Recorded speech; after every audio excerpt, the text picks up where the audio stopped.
Hello, friends, and welcome back. Looking at my back wall, you may be wondering what's going on. Why is it so empty? You were robbed. You were robbed.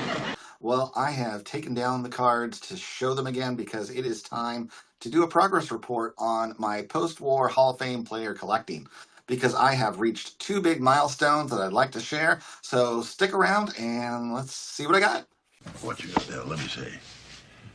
Hello, friends. I am John, and I am the 3D 80s kid.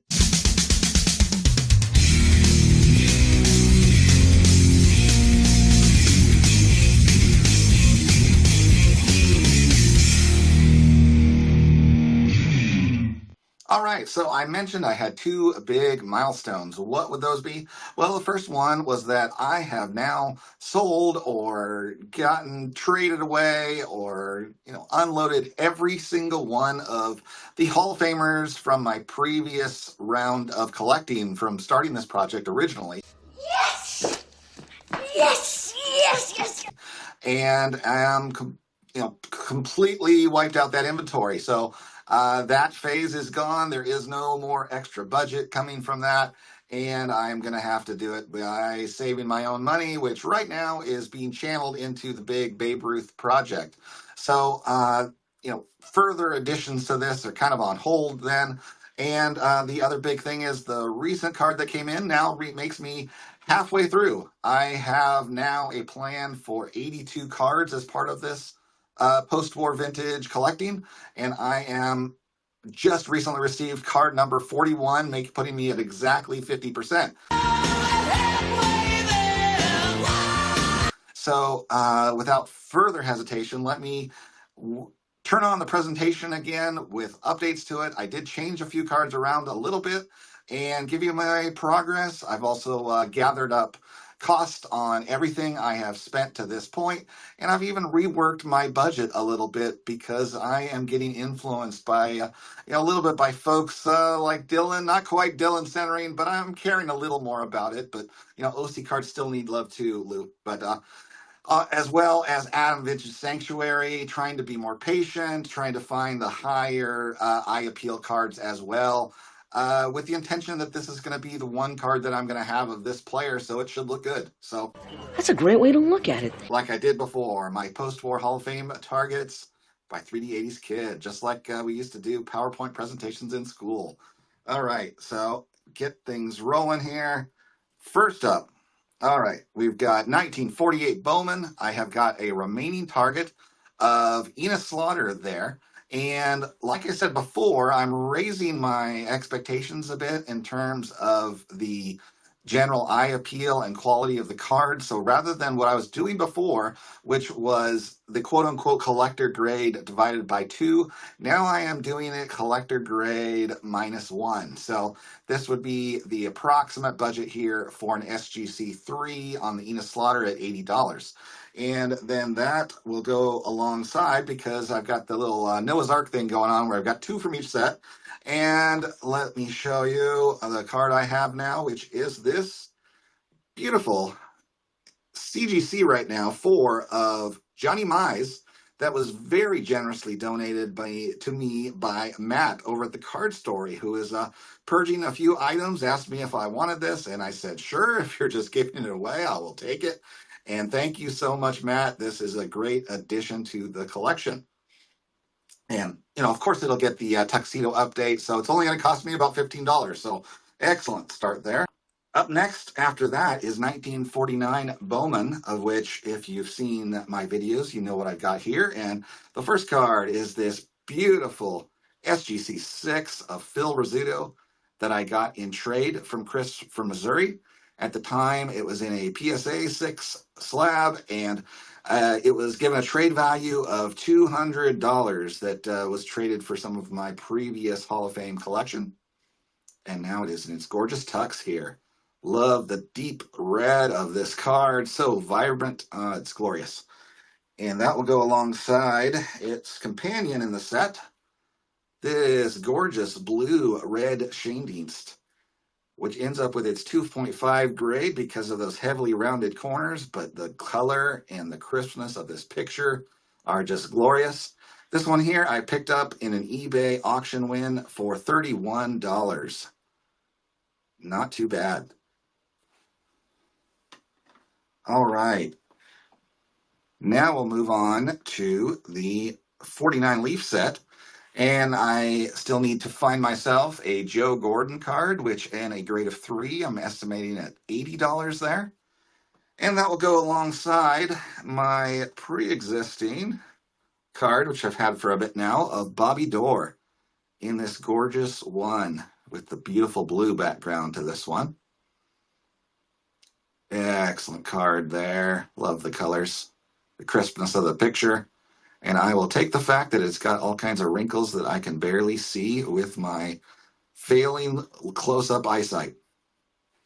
So up next after that is 1950 Bowman. And I have got this card I've had for a bit now of Luke Appling in a really nice looking 1.5.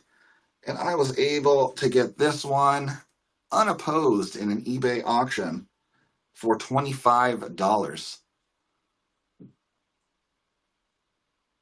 Great Hall of Famer there.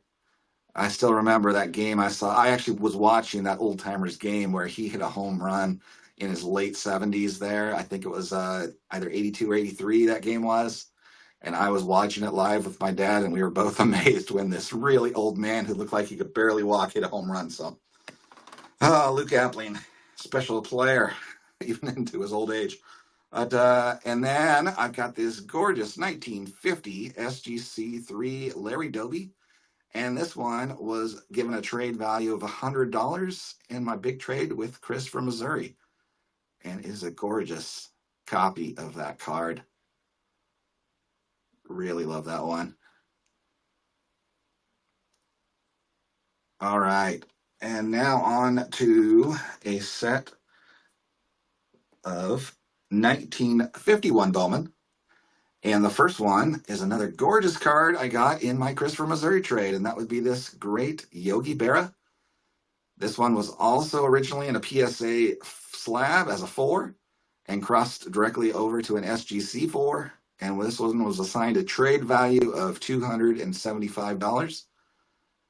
And this is my favorite Yogi Berra card, and so it was an easy choice for me of picking this one for my collection.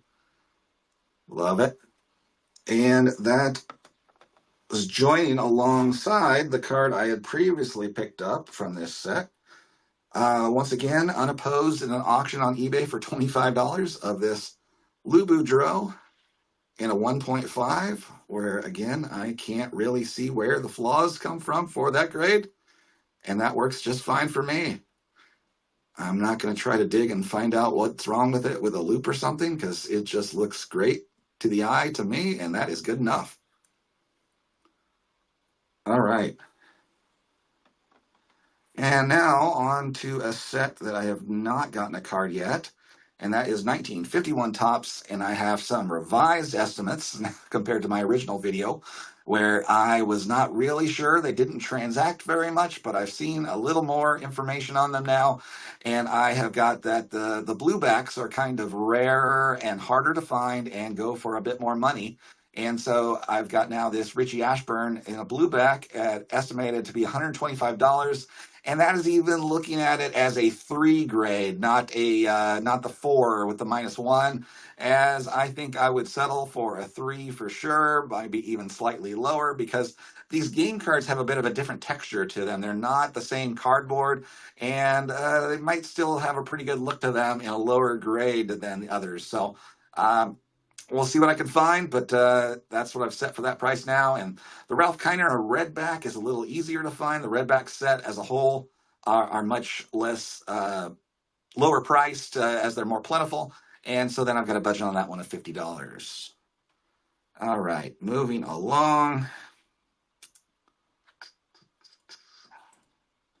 All right, this is my first change you'll notice here, as I previously had identified for 52 a Duke Snyder is what I've swapped now with a Robin Roberts card, which that one I have priced at $50. Pictures are a bit cheaper there, and I went with that on this set. And that is going to go right alongside, which many of you, if you're watching this, have seen my video on my now currently my biggest purchase ever. And that would be this glorious 52 Bowman Stand Musial in a 4. And I acquired this one that for $449.88 is what the price reduction was to. Where it was a buy it now, where they did a price reduction offer to us, and I snatched it up. Coincidentally, I have since been, one of my comments on the video for this card was by someone who was also watching it and was disappointed that I snagged it first, but it's a beautiful card. So, all right. Next, we have got 52 Tops, and that is now the card I have, another card I have changed out. This was previously Robin Roberts here, and I am now going for a Warren Spahn. Once again, in this case, with a little bit more of a premium on 52 Tops, I am pricing this one as a 3 and hoping I can find an excellent looking copy in that grade, which I am very hopeful with the design of this that will work out.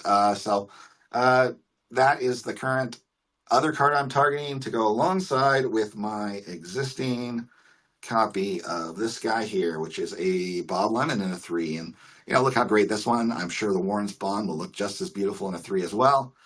And I just love this Bob Lemon card. I acquired this one in a auction for $89 originally. So there we go. All right. Next, we are going to 53 Bowman, which I have both of those cards. And I've had them for a bit because 53 Bowman was one of my specific sets I was highlighting with my previous collection. And we will start out with this gorgeous Roy Campanella in a 4. And this one I originally bought in an auction win for $104. It was a little bit at the time where vintage was peaking, so it has come down slightly, but I don't, not disappointed at all that I own this one. I've gotten the $10 to $15 of enjoyment over the time where it has come down in price, so love this card. And that is going to go alongside of this Bob Feller card, which I had mentioned on rewatch of my original video that I was so excited to find this one where it is a crisp and sharp picture. And in rewatching, I noticed that my camera had never actually focused well enough for you to tell that it is actually a crisp and sharp picture. So I am hoping it's doing it this time. Oh, let's get zoomed in tighter so you can see that you can really show a sharp, crisp look to Bob Feller's face in this card, which you don't always find in this issue, even in higher grades. So to find one in a 2 was a great find for me, as I was able to get this one at the time for $99, also a time during the vintage peak. So it has also come down slightly, but I think that would still be a premium card for the grade it's in because of how crisp and sharp the picture is. So I'll take it just the same and love it. So, all right. Next, let's go back to the presentation, and we've got 1953 Tops of what I have yet to make a card purchase of, and I have changed another card here. I previously had Hoyt Wilhelm as the secondary card, and I have changed that now as I find this Mini Minoso to be a much more pleasing picture from the set and my secondary card there. And now the Minoso, I am, the budget there for $60 would be of a 4, while the Page, I am throwing the value at a 3 grade of the $850. If I can find one I'm happy with in a lower grade, I might go for it, but I might just save up and bite the bullet. Here's, my only Page card I will ever own will be that purchase. So beautiful cards in the 53 Top set. And let's go on to the next one. 54 Bowman. So here is where Duke Snyder has now landed with a nice, beautiful smiling shot there in 54 Bowman, and the budget for a 4 being $50 on that one. And that will go alongside the card I already had of this set, which was this Early Win card that I picked up in a 5 for $22 in auction. Really nice looking card there. All right. And now here's another point at which I have changed from what I was doing before. Because one of the things about me is I really like things to be uniform, balanced. I mean, you can tell how anal I am about the whole SGC slabs for everything. And to go along with it, that's where I had previously shown here where I was going to get a single red heart. And that's a card I actually already have now, and I've got it recently re-slabbed from its previous BVG holder. And that's this beautiful George Kell in a 5. But then I kept thinking about it, and if I only have this one card, then these rows of 6, if I'm going 2, 2, 2, and then I have this as a 1, it's going to unbalance things and make it skewed and off to me. So I have decided to pull in a second red heart card and make this balanced. And so that's where I'm going next. Let's bring back the slides. And here we are with the 54 Red Heart Nellie Fox, who was previously my 54 Bowman card. So beautiful blue background on this one, so I get a different color represented as well. And this one I've got approximate budget of $100 in a 4. So we'll see if I can find that one in a nice looking copy there, and keep the balance going and satisfy my obsessiveness. And there we go. That's enough. Move on. Okay, I will. All right. Up next, 54 tops. To get that balance, I added Willie back in the mix here. I had a separate case going down the behind me that's all my Willie Mays run, and I have from 55 to 73 in tops, don't have 54 yet. So I added now as my 54 tops representative there with Willie Mays. And so now that gives me now 82 cards total, allows me to have 2 by 2 by 2 by 2 all the way through with every set.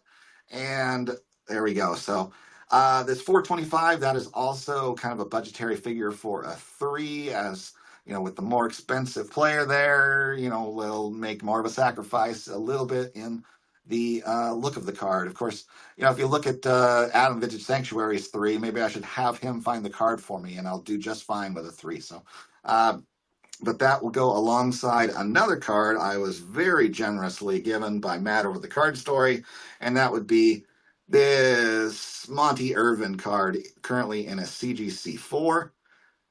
And Monty will sit right next to Willie, kind of his mentor when Willie first came up to the big leagues.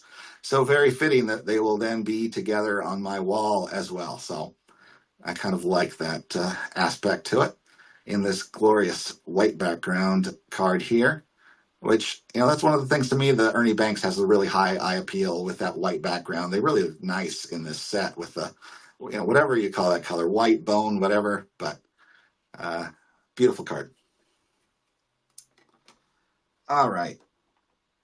Now we are going to another set where I don't yet have either card, and that is going to be 55 Bowman with Gil Hodges. And now Hoyt Wilhelm, this is where he lands, as it worked out nicely with Wilhelm coming in, replacing Minoso here, as it is also the lighter wood grain copy of the television screen there. So some, lesser Hall of Famers there, but, approximate budget in a 4 for $30 a piece for those, but really nice looking cards. So let us move on now. We are going to now be tops all over the place with the last Bowman set having completed right here. So 55 tops.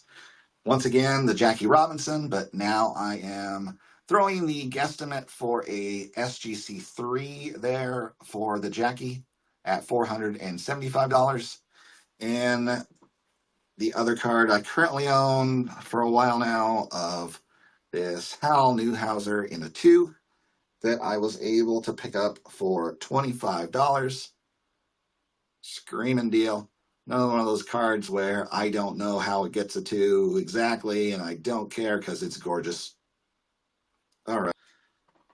We are to my 1956 Ted Williams in the gorgeous, crisp, vibrant 2.5 grade, fully driven to that point with the fact that it is basically a miscut. but no way I could have afforded it to look that good without that miscut. And that one cost me $156 at the time, which was actually a really good deal when I did get it, because this was when PWCC was first gotten kicked off eBay and first kicked off their new site, and it wasn't getting quite as many eyeballs as it gets now, and there were deals to be had. This was one of the two big purchases I made in the early days of the PWCC site, and got this card for probably a good $50 below market value at the time, and not too unhappy about that. So the other 56 card I've got is this Pee Wee Reese in a 4.5. Bought this one in person at our small local show that we get pretty much every month. Don't attend every month, but there's only 2 to 3 vintage dealers at the most that ever show up. And really only one of them ever has higher quality cards. So it's pretty much hit or miss there. It's usually a miss. So got this one for $65. All right. Now we're on to 57 tops, which I only have one of them. And the one I don't have is this glorious Hank Aaron card. Reverse negative, obviously. So I guess if we want to see what the card was really meant to look like, we should have Chris from Missouri show it to us. So we'd see it the right way, since he'll reverse the reverse on us. But that one, I think I've also priced this one. Actually, I can't. I think this one actually is priced as a 4, because I was eyeing this one, and it is common for this one to have snowing. And also, one of the things with 57 that I want it to be at least moderately centered as well. So I had actually priced this one at a 4 price, and I think I might stay there. Hank Aaron's worth it. If this is going to be my one big Hank Aaron card, I want it to be a good one. So 250, I think, does represent an SGC4 in this case. But that is going to go alongside my card right here, which is Whitey Ford in a 4.5. I was able to get this one in an auction win for $49. Beautiful, crisp card there of Whitey Ford, great Yankee left-hander. All right.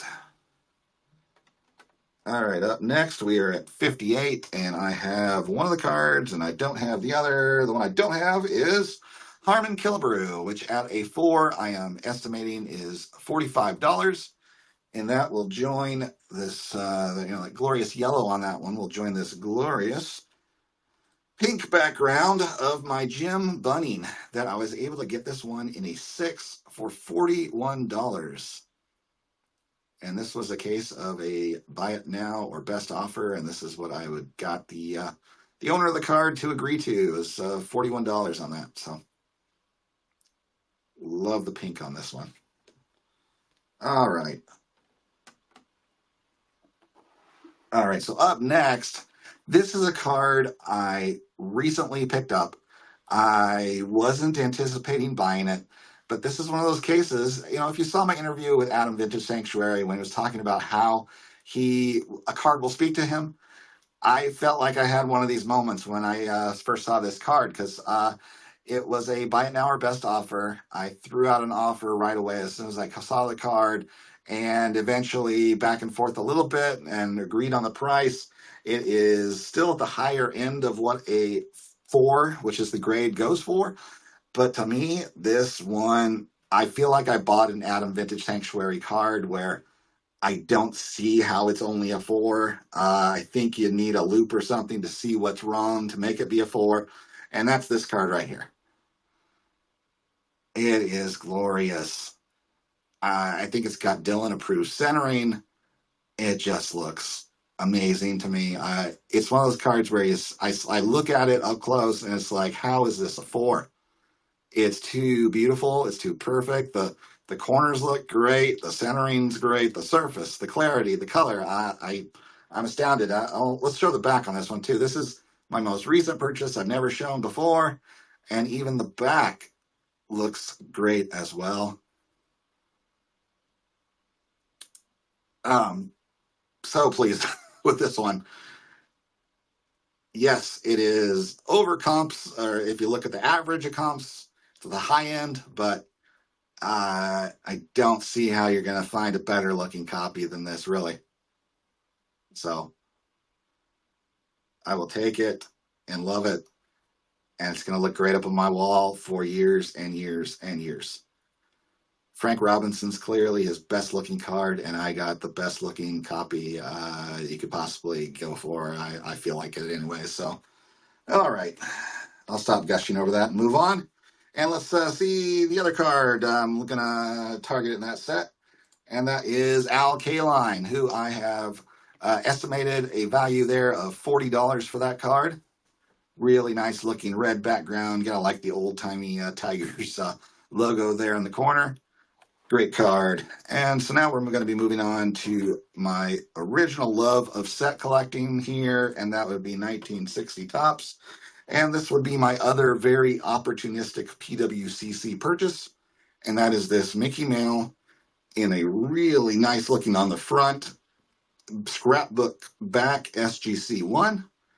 And I was able to get this one on PWCC for $168. Which is probably at least $40 or more below what these guys transact at when they are this good looking for a one. You know, if you look at your top end ones, it's going to be somewhere in the 200 to take you up to 250 range even. So feel like that is a great card to keep there. And here we are with what I have dubbed the perfection of a vintage baseball card design. And that is my 60 Topps Eddie Matthews with the great looking batting pose, eyeing the camera, great looking fielding pose, also eyeing the camera, with the great old time logos in the corner, with the cool effect they did with the alternating colors on the letters. I still just love the design aesthetic of 1960 Topps. There we go. And now we're on to 1961. I have got one of these cards now, but then the other one is going to be Bill Mazeroski. The year immediately following his big World Series home run in the 1960 World Series. And that one is valued at $35 in a 5. And that will go alongside this recent acquisition of a Brooks Robinson in a 4.5 that I was able to get for $20.50 in an auction win. Shockingly low to me for such a nice looking picture. Love it. All right. Next set of cards. I do not own either one yet. And that would be this Louis Aparicio card and Orlando Cepeda with SGC 5 approximate values of $25 and $30 each. So those won't be too difficult to pick up once I find the right ones. And now, moving on, I'm going to 1963 Fleer. My remaining target is Ron Santo. Guesstimate of $40 for an SGC 5 there to go alongside. Card I picked up in my first trade with Christopher Missouri, which was shortly before my original video on this plan. And that would be this glorious 4 of Sandy Koufax, which was given a trade value at the time of $75. What a smile on this one. Love it. All right. Up next, we are into 63 Topps, and I'll go ahead and show the card I picked up. This was purchased here for, let's see on my list, I've got $45 for this one in a 4.5. Very nice centering. Really nice sharp card on this one of Jim Cott.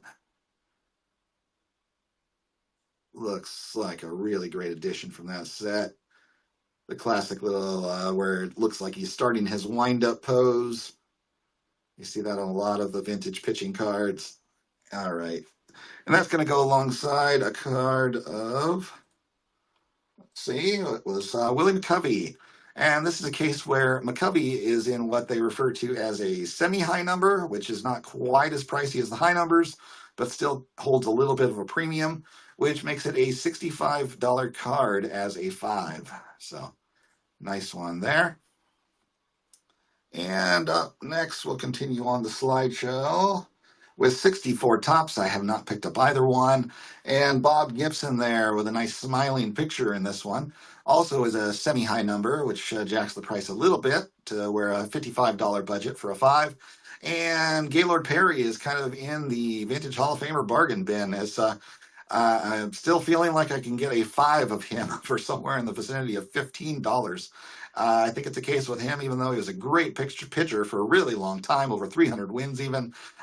He didn't stay with any one franchise long enough where he got a good fan base that makes him more popular. So just, combine that with being a pitcher already, and you are a cheap card, even if you're a Hall of Famer. So, all right, up next, we're into 65 tops.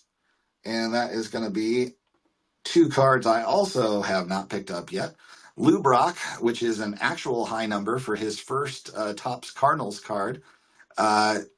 Still a budget as a 5 for $40. And Billy Williams in a 5 is going to be somewhere in the vicinity of $25.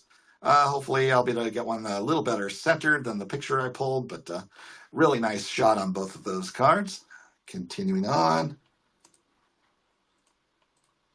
66 tops, I still need a Jim Catfish Hunter, one of his early cards here for the Kansas City A's. He is also a very economical option, as I'm guesstimating $15 for an SGC5. And that, by the way, quick side note, I watched a recent video from Baseball Isn't Dead about the history of player contracts. Very interesting video, and I didn't know the story on that one, with Catfish Hunter being one of the people who actually sort of was the first free agent in a way, but not officially yet. They hadn't actually broken the reserve clause completely with him, as that predated actually the whole Curt Flood issue, where he gave up his career to try to fight for free agency. And but interesting. I highly recommend that video. Once again, that was Baseball Isn't Dead, with the history of player contracts. Was a pretty good watch. So, but moving on. So besides Catfish Hunter, I have got a wonderful smiling Carl Yastrzemski in a 5.5. I was able to win this one at auction for $38. All right, great card there. And on to 67, I'll show the one I've got here, and that would be Don Drysdale.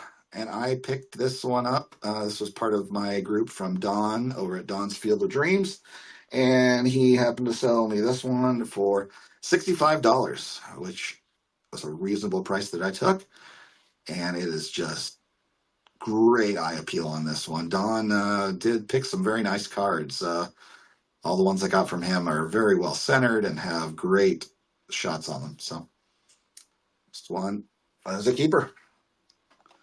All right, up next, let's check out the other card I've got from 67 Topps, and that would be Phil Negro is the one I'm targeting. Guesstimate now of a 5 grade going for $35. We'll see what I can end up with. And interesting, I currently got on my watch list. There's an 8 that is currently up for auction that I'm just curious how high it will actually go in that grade, or if it still stays fairly cheap, because it is Phil Negro. And with as long of a career he had, being a knuckleballer, he's not the sexy story you get with these flamethrower pitchers. So he tends to go for a bit cheaper. So really interested to see where that 8 ends up. But moving up next with 68 Topps, and is a case where I have not yet purchased either card, and I've got the big smiling picture of Ernie Banks, guesstimating $45 for a 5, and Tony Oliva, guesstimate of only $20 for a 5 on that one. He's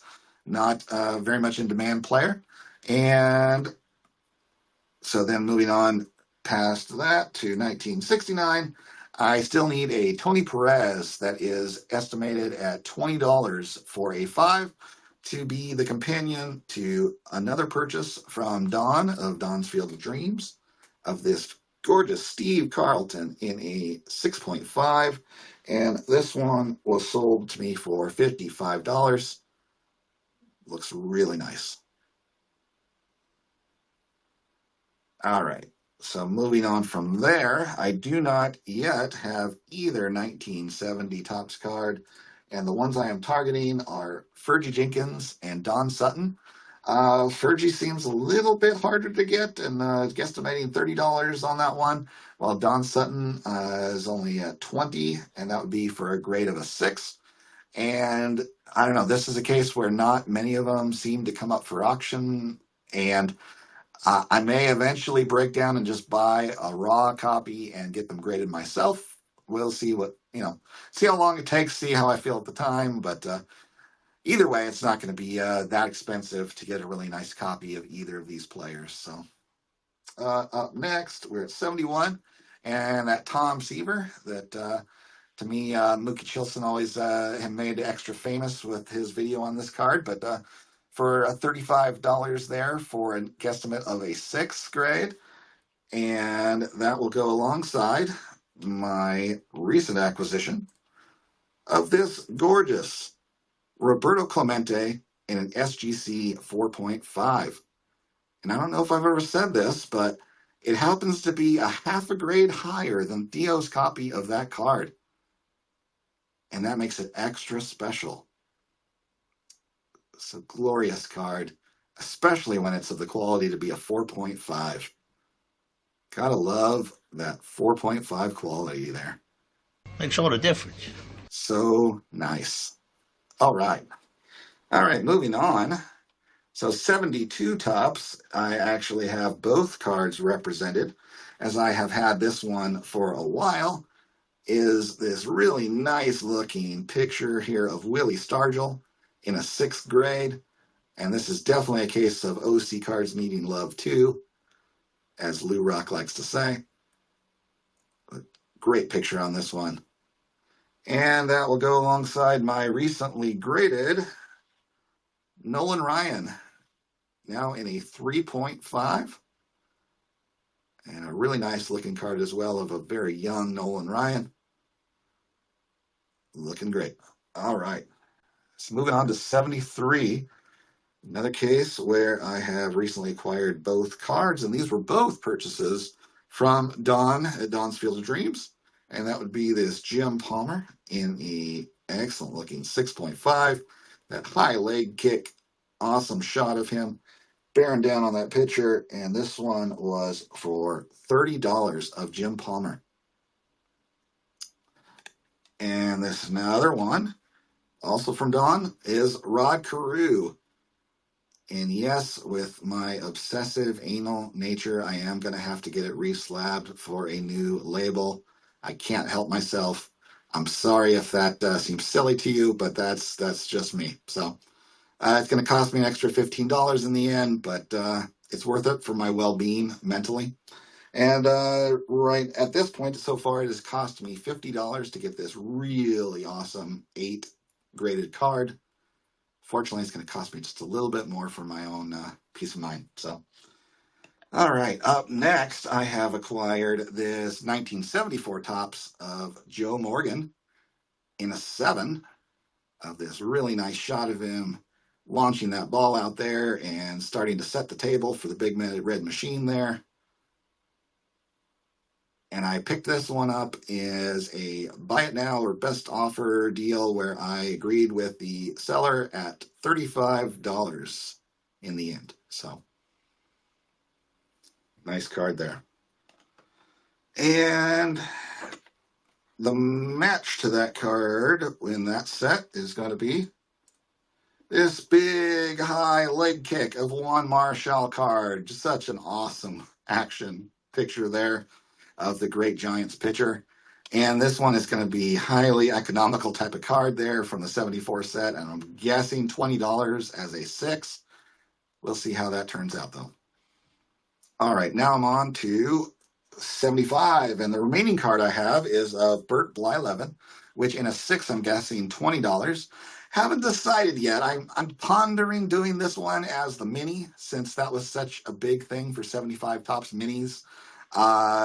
There's something a little different to throw in the mix there with my collection on the wall. I'm undetermined yet, if I'm going to go the mini on this card or not. So, or if I'll stay everything the same size. But that is, the wheels are churning in my brain on pondering making that one be a mini. And the other card I have to go along in that set is this great shot of Johnny Bench in the catcher's crouch as a 7. This was, again, a purchase from Don's Field of Dreams. And the Johnny Bench was for $65. Beautiful card there. All right, on to 76 tops. And my first card that I own now is this gorgeous Dave Winfield, recently of an auction win for $31 in an 8. Such a beautiful shot with the blue sky behind him. It looks like he's admiring a home run he just hit before he trots around the bases. Great shot with this one. I also gotta love the color matching they did on 76 with the bottom border there with the name and the team name there. So, all right.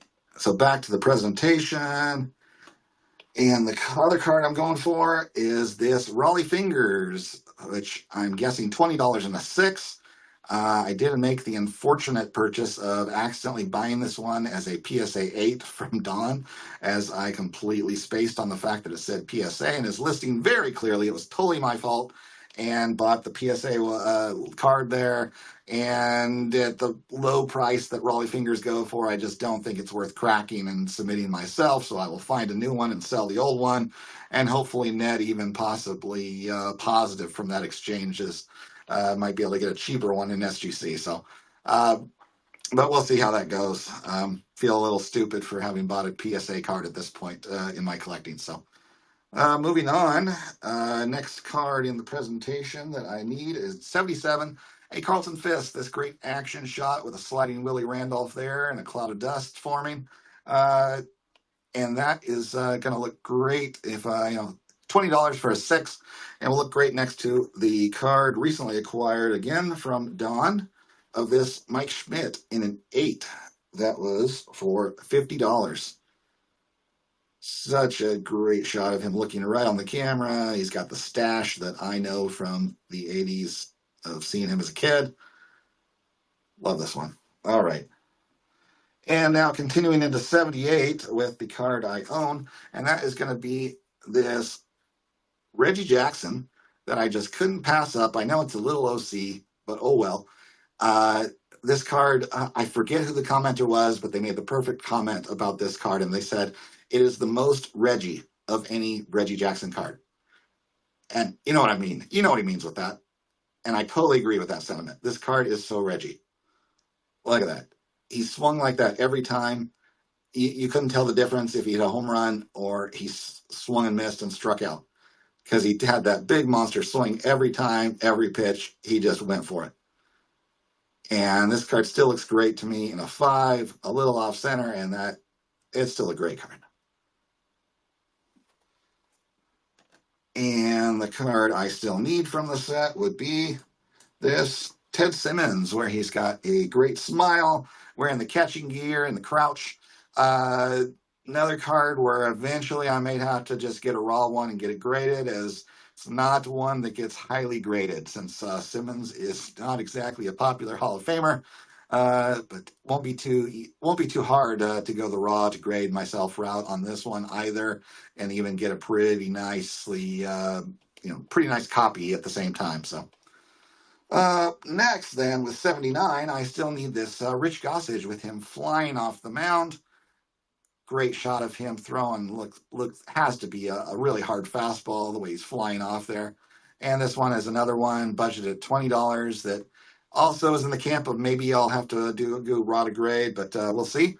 And that's going to go alongside my 79, which I picked up in an auction win, of this really great looking George Brett in an 8.5 that I won for $39 in auction.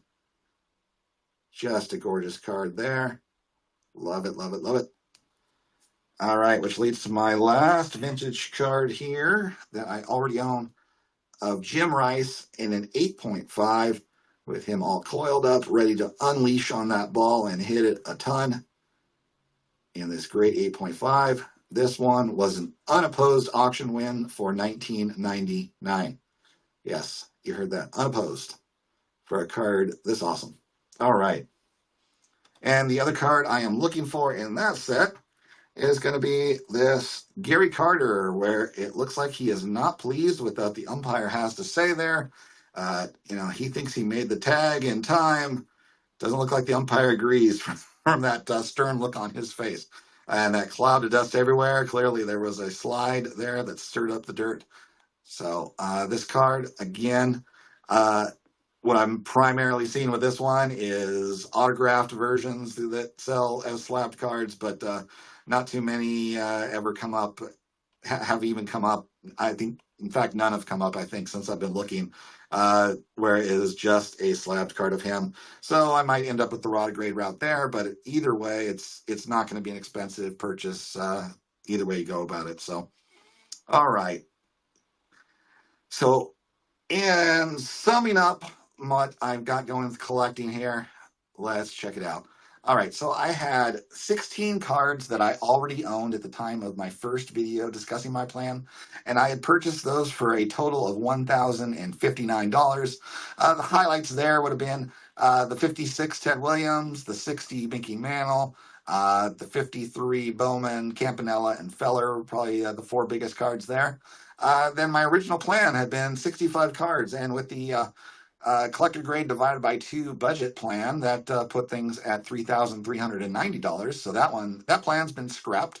My recent acquisitions have been 25 cards for a total of $1,876, which does right now, technically include the 2 freebies as zero going into there, but those will those are going to add $30 to get them graded. But thanks again, Matt, for those. But which leaves my remaining plan now of 41 cards and a budget of $3,580. So combining the already owned with the recent acquisitions, that included actually the trade values in there as well. But spent so far then is 41 cards for $2,935. And if I stick to that budget, this total project overall would be amount to $6,515, which I am guessing with that planned budget and still me dipping things into pre-war and having pre-war plans there, this project is still a few years away from completion because it's not the only thing I'm doing. Obviously with my plans of the National being a Ruth card, and I've kind of got my sights set on some of those really marquee legends first. To get the really big purchases out of the way early, as those guys tend to never go down and only go up and up and up. So let's, who knows how long it will take to do this, but I've got a good plan that I like, and I'm going to keep moving forward with. So, at this point, thank you everyone who's made it this far through my video. If you like what you see, hopefully you're subscribed to the channel. If not, please do so. And I would really appreciate people to like and comment down below. Tell me what things you like of my collecting plan here. Any suggestions you might have to change. This is all a work in progress. Nothing is absolutely set in stone. As I've proven already, I can, change my mind. I can sell what I have. People are out there that want to buy these cards. They are Hall of Famers, they're great players, and they're great looking cards. So they are interchangeable if you change your mind. So, whatever path you go on, this is a great hobby because of that fact that all these things hold value. You can get most of it back.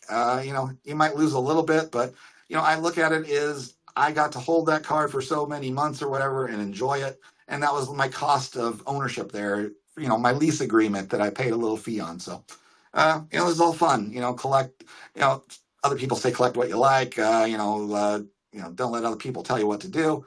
This is all fun, and it's a marathon, not a sprint, obviously.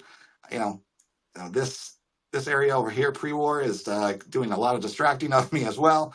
So, it's going to take years, but I have got years to do this, and it's going to be fun to have this journey. So, everyone, thanks for watching. I will see you next time.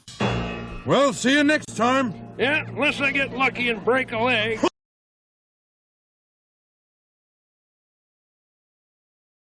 Okay, John, what are you trying to do to me? I'm all set to collect the John 3D 80s post-war Hall of Fame run, and I buy orange tape, and I have orange tape especially for you on this, and then you don't even use this card. you're not even using this card. And this one, it's a great card, John. Look at this orange tape. This stuff, this is not cheap. How am I going to put this in my collection? And how am I going to collect these cards?